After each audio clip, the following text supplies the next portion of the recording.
नमस्कार, एक बार फिर से आपका स्वागत है प्रिंस सिविल सर्विसेज के इस यूट्यूब चैनल पर। मैं हूं चित्रांशु पांडे और आज मैं आपके सामने फिर से हाजिर हूं एक और पीटी स्पेशल श्रृंखला का वीडियो लेकर। जैसा कि आपको पता होगा कि इस पीटी स्पेशल सीरीज के माध्यम से हम यूपीएससी के संभावित प्रीलिम्स एग्जामिनेशन जो 28 मई को होने वाला है, उसकी तैयारी का को और पुख्ता कर रहे हैं। और इस श्रृंखला में हमने इससे पहले कुछ वीडियोज़ में हिस्ट्री का के विभिन्न एमसीक्यूज़ को सॉल्व करने का प्रयास किया है। आज से हम एंशिएंट हिस्ट्री के चैप्टर वाइज एमसीक्यूज को सॉल्व करेंगे और आज का वीडियो जिस चैप्टर पर बेस्ड रहने वाला है वो है आपका वैदिक काल या वैदिक एज। तो इसके एमसीक्यूज को हम सॉल्व करेंगे, पर इससे पहले एक बार हम वैदिक एज का थोड़ा सा रिव्यू लेंगे कि वैदिक एज बेसिकली है क्या। तो आपको पता होगा कि हिस्ट्री पढ़ने के क्रम में जो सबसे पहला चैप्टर आप पढ़ते हैं वो है स्टोन एज। हालांकि इससे पहले भी आप ऐतिहासिक स्रोतों के बारे में पढ़ते हैं, पर अगर क्रोनोलॉजी के अकॉर्डिंग देखा जाए तो पहला चैप्टर आपका स्टोन एज रहता है। स्टोन एज का जो टाइम पीरियड है वो संभवतः माना जाता है 5 लाख बीसी से लेकर के जब तक हड़प्पा सभ्यता का आरंभ नहीं हो जाता, हम मान लेते हैं 3000 बीसी तक। यहाँ पर विभिन्न चरणों में स्टोन एज आपकी रहती है। इसमें आपकी पैरोलिथिक एज भी आती है, जिसे पुरापाषाण युग, मेसोलिथिक एज, मध्यपाषाण युग और नियोलिथिक एज, नवपाषाण युग के नाम से जानते हैं। इस स्टोन एज के समाप्ति के बाद हम जो अगला चैप्टर हिस्ट्री में पढ़ते हैं वो है आपका Indus valley civilization. Indus valley civilization को बेटा हड़प्पा सभ्यता, हड़प्पा सिविलाइजेशन भी कहते हैं। और इस सिविलाइजेशन का टाइम पीरियड बेसिकली रहता है 2600 बीसी से 1750 बीसी। इस टाइम पीरियड के आसपास की सभ्यता भारत के पश्चिमोत्तर क्षेत्र में और इसके पश्चात कुछ अन्य क्षेत्रों में भी फैलती हुई नजर आती है। और इस दूसरे चैप्टर के बाद जो तीसरा चैप्टर हम पढ़ते हैं वही है आपका क्या, वैदिक एज। तो इससे पहले के 2 चैप्टरों का अभ्यास हमने कर लिया है और आज हम पढ़ेंगे वैदिक एज के बारे में।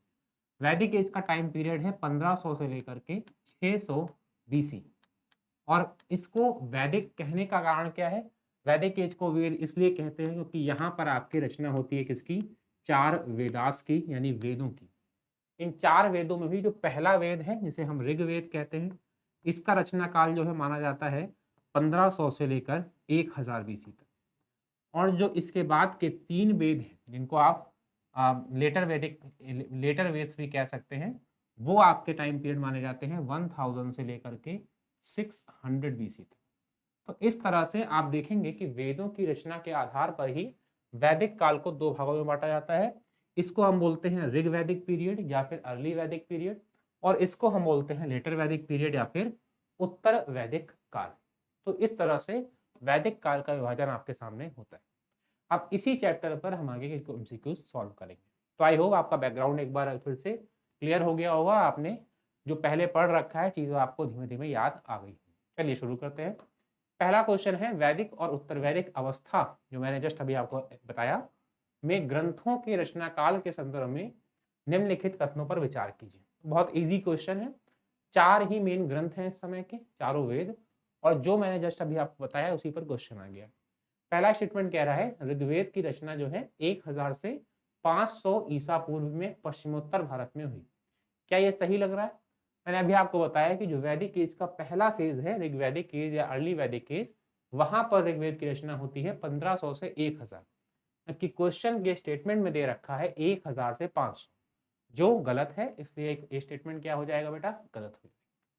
इसके साथ ही अगला स्टेटमेंट दे रखा है उत्तर वैदिक ग्रंथ की रचना 1500 से 1000 ईसा पूर्व में उत्तरी गंगा के मैदान में हुई। तो यहाँ पर भी आपको कंफ्यूज करने के लिए टाइम दोनों का उल्टा पुल्टा कर दिया है। एक में जहाँ पर ये टाइम होना चाहिए वहां पर वो रख दिया है, और जहाँ पर वो होना चाहिए वहां पर ये रख दिया है। तो ऐसे में ये स्टेटमेंट भी बेटा क्या हो जाएगा? गलत हो जाएगा। अब चूंकि पूछ रहा है कौन सा या से सही है, तो उत्तर आपका क्या हो जाएगा? ना ही पहला सही है और ना ही दूसरा सही है, इसलिए आंसर हो जाएगा डी, नीदर 1 नॉर 2। ठीक है, तो बहुत सिंपल सा क्वेश्चन है, स्टार्ट करने के लिए अच्छा क्वेश्चन है। आपको एक बार चीजें फिर से क्लियर हो गई होंगी। अगला क्वेश्चन अगर हम देखें तो प्राचीन भारत में विभिन्न संस्कृतियों के उद्भव के स्थान के संदर्भ में निम्नलिखित कथनों पर विचार कीजिए। तो इस बार क्वेश्चन तो वैदिक सभ्यता का ही है, लेकिन इसमें कुछ और संस्कृतियों का जिक्र भी किया गया है। अब देखेंगे कैसे। अब चूंकि इनके उद्भव के स्थान, इस पर याद रखिए उद्भव का स्थान सही है या नहीं, ये आपको जांचना है। हड़प्पा संस्कृति का उद्भव सिंधु नदी की घाटी में हुआ था। तो ये बात जग जाहिर है कि हड़प्पा सभ्यता का एक नाम सिंधु घाटी सभ्यता भी है और उसका कारण यही है कि जो सभ्यता का जो प्रारंभिक जो हमको क्षेत्र मिले हैं, हालांकि अब तो हमें 1500 से अधिक क्षेत्र बहुत दूर दूर तक मिलने स्टार्ट हो गए, जो उत्तर प्रदेश के आलमगीर से लेकर महाराष्ट्र के देमाबाद तक भी फैले हुए हैं। लेकिन अगर हम माना जाए कि इसका उद्भव का स्थान कहाँ है बेटा, तो अपने नाम के अनुरूप सिंधु नदी घाटी का वो क्षेत्र ही इसका उद्भव का स्थान माना जाता है। तो ऐसे में स्टेटमेंट क्या है बेटा, ये सही है, क्योंकि सिंधु नदी घाटी का ही क्षेत्र इसका उद्भव स्थान। इसके पश्चात दूसरा स्टेटमेंट है, वैदिक संस्कृति का विकास मध्य गंगा घाटी में हुआ था। वैदिक संस्कृति का विकास मध्य गंगा घाटी में हुआ था। अभी मैं इस पे आने से पहले एक बार तीसरा स्टेटमेंट पढ़ लेता हूं। वैदिकोत्तर संस्कृति का उद्भव पश्चिमोत्तर प्रदेश और पंजाब में हुआ। तो इनका जो कहने का तात्पर्य है वो ये है कि अगर हम भारत के मानचित्र को ड्रॉ करें उस समय के लिए, तो इनका कहने का मतलब है कि जो वैदिक संस्कृति है उसका उद्भव कहाँ हुआ है, और वैदिकोत्तर संस्कृति, पहले तो आपको इसका अंतर समझना होगा। वैदिक संस्कृति का मतलब है वैदिक काल की संस्कृति। अब वो चाहे ऋग्वैदिक काल हो या उत्तर वैदिक काल, इस समय कहाँ पर मानव का विकास हो रहा है, कहाँ पर अधिक आपको आवाज दिखाई पड़ रहे हैं, कह सकते हैं कहाँ पर इसका आपको उद्भव दिखाई पड़ रहा है। दूसरी तरफ वैदिकोत्तर जो संस्कृति है ये बेसिकली वैदिक काल के बाद का समय है, और आपको पता है कि इसके बाद जो है 6th सेंचुरी बीसी में महाजनपद काल, और उसके पश्चात 3rd सेंचुरी बीसी में मौर्य काल स्टार्ट हो जाता है। तो आपसे पूछ रहा है इन दोनों का उद्भव स्थान कहाँ है। तो आपको पता है कि जो हड़प्पा का प्रसार क्षेत्र है ये बेटा पश्चिमोत्तर भारत पर केंद्रित है, जहां पर सिंधु नदी घाटी तंत्र स्थापित था, और इस पश्चिमोत्तर भारत पर ही क्या है, हड़प्पा सभ्यता बसी हुई थी। लेकिन जब भारत में आर्यों का प्रवेश होता है तो माना जाता है कि ये आर्य यूरोप या मध्य एशिया से आकर के इस क्षेत्र पर इन्होंने हड़प्पा संस्कृति के लोगों को या तो भगा दिया यहाँ से, या फिर इनके आने से पहले ही संस्कृति नष्ट हो चुकी थी किसी कारण से, और आर्यों ने आकर इसी क्षेत्र, ध्यान दीजिएगा, इसी क्षेत्र पर एक बार वैदिक संस्कृति का विकास किया। और इसकी पुष्टि हमें कई वेदों में भी मिल जाती है, जहां पर आर्यों का उद्गम स्थान या निवास क्षेत्र जो है बेटा इसी सप्त सैंधव क्षेत्र को माना जाता है। इसके विपरीत जो ये मध्य गंगा की मैदान की बात कर रहे हैं, यहाँ की स्थिति क्या है, मध्य गंगा का मैदान मतलब आज के समय अगर आप माने तो उत्तर प्रदेश और बिहार का जो क्षेत्र है इसी की बात कर रहा है। तो यहाँ पर हमको अभी वैदिक संस्कृति के अवशेष हालांकि नहीं दिखाई पड़ते, हमको उत्तर वैदिक काल में जरूर आर्यों का प्रसार जो है इस क्षेत्र में होते हुए दिखाई पड़ता है। और चूंकि बात कर रहा है क्वेश्चन में उद्भव की, तो डेफिनेटली आंसर में ये तो नहीं शामिल होगा। अब मध्य गंगा घाटी की बात करें तो वैदिक काल की समाप्ति के पश्चात जब महाजनपदों का उदय होता है, तो बेटा आपने एक नाम जरूर पढ़ा होगा क्लासेस में, मगध। और जो मगध है वो सभी महाजनपदों को पीछे छोड़ते हुए एक विशाल साम्राज्य में की वहां पर स्थापना होती है। और ये मगध जो है यही दक्षिणी बिहार का क्षेत्र है मगध। तो आप देख सकते हैं कि वैदिकोत्तर काल में जो विकास है उसकी जो केंद्र है वो क्या बन गया, मध्य गंगा घाटी। जबकि इसके पहले यानी वैदिक काल में जो क्षेत्र है वो क्या था, पश्चिमोत्तर भारत या सिंधु नदी घाटी। और स्टेटमेंट पे अगर हम वापस जाएं तो बेटा आप देखेंगे कि स्टेटमेंट में चीजें उल्टी दी हुई हैं। वैदिक संस्कृति को जोड़ रखा है मध्य गंगा घाटी से, और वैदिकोत्तर संस्कृति को जोड़ रखा है पश्चिमोत्तर प्रदेश और पंजाब से। तो चीजें क्या है, बिल्कुल उल्टी दी गई हैं कंफ्यूज करने के लिए। तो दोनों ही स्टेटमेंट क्या हो जाएंगे, एक साथ गलत हो जाएंगे। और इस अकॉर्डिंग अगर आप आंसर देखेंगे कौन सा सही है, तो केवल एक आपका सही उत्तर बैठे। क्लियर है? तो इस तरह से हम इस प्रश्न को सॉल्व कर सकते हैं। इसके पश्चात अगर हम अगले क्वेश्चन को देखें तो वैदिक संस्कृति के संदर्भ में निम्नलिखित कथनों पर विचार कीजिए। फिर से वैदिक संस्कृति पे आपको चर्चा करनी है। सरस्वती आर्यों की सबसे प्रमुख नदी थी, इसलिए इसे नदीतम कहा गया है।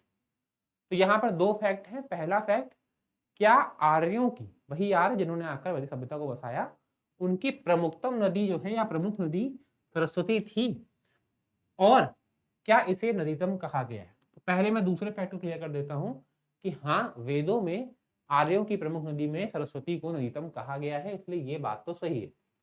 लेकिन समस्या क्या है, समस्या है इस एक छोटे से शब्द में, सबसे प्रमुख। अब यहां पर समस्या है, मैंने जस्ट अभी आपको एक्सप्लेन किया किस तरह से आर्य पश्चिमोत्तर भारत पर आते हैं, और आर्यों ने जिस वैदिक सभ्यता की स्थापना की उसकी जो प्रारंभिक चरण है, जिसे हम पूर्व वैदिक या वैदिक काल के नाम से जानते हैं, उसका प्रसार क्षेत्र बेटा आपका पश्चिमोत्तर भारत सिंधु नदी तंत्र के आसपास ही है, जबकि उत्तर वैदिक काल में ये मध्य गंगा घाटी में फैल जाते हैं। तो अभी प्रसार क्षेत्र कहाँ है? यही सिंधु नदी तंत्र के आसपास। और सिंधु नदी तंत्र में आपको पता होना चाहिए सरस्वती नदी शामिल नहीं है। तो ऐसे में जो प्रारंभिक आर्य है उनका जो उद्भव है उनमें सबसे प्रमुख नदी के रूप में सरस्वती को नहीं माना गया है, सिंधु को माना गया है, सप्तसैंधव क्षेत्र को माना गया है। जबकि सिंधु सरस्वती नदी जो है इसको नदीतम कहा गया है और इसको एक प्रमुख नदी के रूप में माना गया है, स्वीकार किया गया है, लेकिन सबसे प्रमुख नदी के रूप में ये बात गलत हो जाती है। देखिए कैसे एक छोटे शब्द का खेल है और कैसे स्टेटमेंट गलत हो जाता है। तो इन सब चीजों को आपको दिमाग में रख करके पेपर को सॉल्व करना है। तो यहाँ पर इन शब्दों की वजह से, दो शब्दों की वजह से ये स्टेटमेंट क्या हो जाएगा? गलत हो जाएगा। उम्मीद करता हूं समझ में आ गया होगा आपको। अगला स्टेटमेंट देखते हैं। आर्यों का निवास स्थान सप्त सिंधु प्रदेश कहलाता था। कई बार मैंने अभी रिपीट किया है कि सप्त सैंधव क्षेत्र ही इनका मूल निवास स्थान कहलाता था, वेदों में इसका जिक्र भी है, तो ये बात सही है। आर्यों में शवदाह प्रथा का प्रचलन था। तो यहाँ पर थोड़ा सा आपको ध्यान देना है। जो शवदाह प्रथा है ये बेसिकली शवों को जलाने, मरने के बाद डेड बॉडी को जलाने की जो प्रथा है ये हिंदू धर्म में ही प्रचलित है। आपको जानकारी होगी इस चीज़ की कि इस्लाम धर्म में अगर आप देखेंगे तो शवों को दफनाने की प्रथा है। आप क्रिश्चियनिटी में जाएंगे तो वहां पर भी दफनाने की प्रथा है, लेकिन अलग तरीके से। लेकिन जो हिंदू धर्म है या वैदिक धर्म है यहाँ पर शवों को जलाने की प्रथा है। और जो शवदाह की प्रक्रिया है, उसका जो आरंभ है वो भी हमको वैदिक काल में ही दिखाई पड़ जाता है, जिसके कई अवशेष हमको आज के पश्चिमोत्तर भारत या आज के पाकिस्तान में प्राप्त भी होते हैं, जिनका समय काल लगभग 1500 बीसी के आसपास का है। और यहाँ पर हमको शवों के जलाए जाने के प्रमाण स्पष्ट रूप से मिल जाते हैं। तो ऐसे में आप ये कह सकते हैं कि ये कथन सही है। अगर आप कोई और सर्च करना है तो आप जानकारी निकालिए। गोलन नदी जो घाटी है पाकिस्तान की, वहां पर ऐसे कंकाल हमको प्राप्त हुए हैं जिनको शवाधान के माध्यम से, शवदाह के माध्यम से जलाया गया, इस प्रक्रिया के माध्यम। तो ये कथन बेटा क्या है? सही है। तो इस तरह से कथन नंबर दूसरा और तीसरा सही हो जाएगा और आपका उत्तर हो जाएगा क्या? बी। ठीक है, तो इस तरह से आप इस क्वेश्चन को भी सॉल्व कर सकते हैं। अब अगर हम अगला क्वेश्चन देखें तो ऋग्वेद के संदर्भ में निम्नलिखित कथनों में से कौन सा से सही है या है? तो कौन से कथन इनमें से सही है ये आपको बताना है। तो चलिए देखते हैं। तो यह सबसे पहला वेद है। अभी मैंने क्लास के पहले एक्सप्लेन किया कि वेदों में ऋग्वेद पहला वेद है, तो ये बात तो बिल्कुल सही है कि ये सबसे पहला वेद है। इसमें पहला और 10वां मंडल सबसे बाद में जोड़ा गया है, ये बात भी सच है। ऋग्वेद में कुल 1 से लेकर के 10 तक मंडल हैं और इन 10 मंडलों में खासियत ये है कि जो 2 से 9 तक के मंडल हैं ये सबसे पुराने मंडल कहे जाते हैं और सबसे जो नए मंडल हैं वो माने जाते हैं पहला और 10वां, ये सबसे नए मंडल है। तो ये बात भी क्या है बेटा? सही है। ऋग्वेद की अनेक बातें ईरान के अवेस्ता नामक ग्रंथ से मिलती हैं। तो क्या ये बात सच है? तो ये बात भी सच है कि ईरान का जो प्राचीनतम ग्रंथ माना जाता है अवेस्ता, वह उससे कई चीजें सिमिलर दिखाई पड़ती हैं हमको ऋग्वेद में। उसका कारण, एक प्रमाण ये भी है कि एक तो सिमिलैरिटी है दोनों ग्रंथों में, साथ ही साथ इसी आधार पर यह तथ्य भी दिया जाता है कि इसी ईरानी क्षेत्र, मध्य एशिया के क्षेत्र से मैक्समुलर नामक विद्वान कहता है कि इसी कारण आपका जो है एक इस मत को लेकर के कहा जाता है कि ये इसी क्षेत्र से आर्य भारत में प्रवेश करते हैं। तो आर्यों के मध्य एशिया से भारत प्रवेश करने की जो मत है, अवधारणा है, इसका जन्म भी कहीं ना कहीं इन दो ग्रंथों में पाई जाने वाली समानताओं के आधार पर तय किया गया।